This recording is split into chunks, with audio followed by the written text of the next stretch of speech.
एक घास प्रेमाचा खास तुमच्यासाठी. तर आज आपण झटपट होणारी ऑरेंज कोकोनट बाईट्स बनवूयात. तर सगळ्यात आधी इथे आपल्याला संत्रे कापून घ्यायचे. तर इथे मला 2 संत्री लागणार आहे. म्हणजे 1 वाटी संत्र्याचा रस निघेल इतपत आपल्याला संत्री घ्यायचे. तर त्याच प्रमाणात मी 2 संत्री इथे कापून घेते. तर आता एका बाउलमध्ये आपल्याला रस काढून घ्यायचा आहे. आणि जर तुम्ही हा रस मिक्सरमध्ये काढून घेणार असाल तर अजिबात बिया जाऊन द्यायच्या नाही. एक जरी बी गेली तरी पण आपल्या रेसिपीला कडवटपणा येणार आहे. त्यामुळं बिया शक्यतो काढूनच घ्यायचं आहे. तर आता इथे मी रस काढून घेते. नंतर आपल्याला हे गाळणीने गाळून घ्यायचे म्हणजे बिया अजिबात जाणार नाही. आता आपल्याला एका बाउलमध्ये म्हणजे 1 वाटी रस निघेल इतपतच आपल्याला संत्र्याचा रस घ्यायचा आहे. तर आता गाळणीने गाळून घ्यायचं आहे.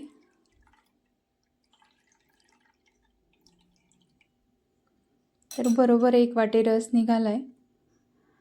आता आपण पुढचं साहित्य बघूया. तर इथे मी 1 वाटी संत्र्याचा रस, 1 वाटी बारीक रवा, अर्धी वाटी चिरलेला गूळ, अर्धी वाटी ओलं खोबरं, वेलची पावडर, सोडा, लिंबाचा रस. तर वेलची पावडर आपल्याला 1 चमचा घ्यायचा आहे आणि सोडा अर्धा चमचा घ्यायचा आहे. आता एका बाउलमध्ये आपल्याला संत्र्याचा रस घालायचा आहे आणि यामध्येच आता गूळ घ्यायचा आहे आणि गूळ आणि संत्र्याचा रस पूर्णपणे एकजीव करून घ्यायचा आहे. तर गुळाऐवजी तुम्ही साखर जरी वापरली तरीसुद्धा चालेल, पण गुळामुळे एक वेगळीच रिच चव येते. तर आता गूळ आपण इथे पूर्णपणे विरघळून घेऊया आणि शक्यतो गूळ बारीक किसून घ्यायचा किंवा बारीक चिरून घेतला तरीसुद्धा चालेल, पण जास्त मोठे खडे असले तर पटकन विरघळत नाही, त्यामुळे इथे किसून किंवा चिरून घ्यायचं आहे. आता यामध्ये आपल्याला बारीक रवा घालायचा आहे आणि जर तुमच्याकडे बारीक रवा नसेल आणि जाड रवा असेल तर मिक्सरला तो एकदा फिरवून घ्यायचा आहे, त्यामुळे बाईट्स आपल्या मऊ होतात. आता इथे आपल्याला रवा असा भिजवून घ्यायचा आहे. आता आपल्याला रवा 15 मिनिटांसाठी झाकून ठेवायचा आहे म्हणजे तो व्यवस्थित फुलून येईल.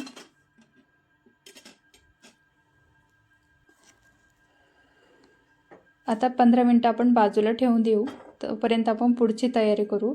तर इथे कुकरमध्ये मी 1.5 ग्लास पाणी घालून घेते आणि गॅस चालू करून पाणी चांगलं गरम करायला ठेवायचं आहे. नंतर कुकरची शिट्टी काढून घ्यायची. तर लक्षात ठेवा, आपल्याला ज्यावेळेस इथे बाईट्स उकडून घ्यायच्या त्यावेळेस आपल्याला कुकरची शिट्टी ठेवायची नाही. आता कुकरच्या डब्याला इथे तुपाचा हात लावायचा आहे, थोडंसं तूप घालायचं आहे.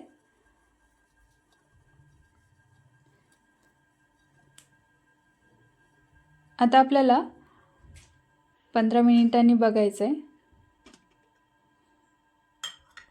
तर अशा पद्धतीने मिश्रण तयार झालं आहे. तर मगाशी खूप पातळ होतं, आता रवा चांगला फुलला आहे.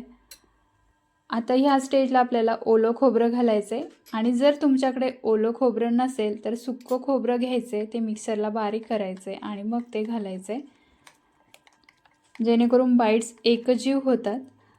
आता आपल्याला हे मिक्स करून घ्यायचं आहे. आता थोडंसं घट्टसर वाटते तर उरलेला आपण संत्र्याचा रस घालून घेतो आहे.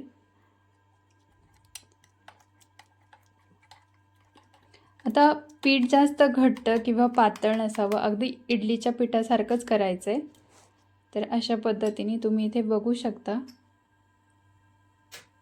आता यामध्ये आपल्याला अर्धा चमचा सोडा आणि त्यावर 1 चमचा लिंबाचा रस घालायचा आहे. अगदी इनोसारखंच इथे पीठ तयार होतं आणि आता हे आपल्याला मिक्स करून घ्यायचं आहे. आता पिठात इनो किंवा सोडा टाकल्यावर जास्त वेळ फेटायचा नाही, लगेच वाफायला ठेवायचं आहे. उशीर झाला तर बाईट्स स्पंज न होतात चपटे होतात, त्यामुळे आता आपल्याला लगेच फटाफट आपल्याला पुढची तयारी करायची. आता कुकरच्या डब्यामध्ये आपल्याला सगळं पीठ घालायचं आहे. तर पाण्याला चांगली उकळी आली, स्टँड ठेवायचं आहे.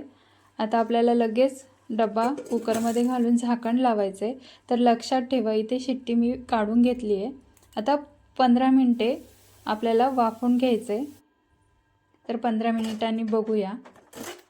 तर अगदी ढोकळा होतो ना त्याच पद्धतीने हे पीठ फुललं जातं. आता आपण चेक करूया, टूथपिक घ्यायची, चिकटलं नाही तर आपलं बाईटचं मिश्रण इथे तयार झाले. आता पूर्णपणे आपल्याला हे मिश्रण थंड करून घ्यायचे. आता गरम असताना लगेच आपल्याला कापायचं नाही आहे, थंड करायचं आहे, कडा सोडून घ्यायचे.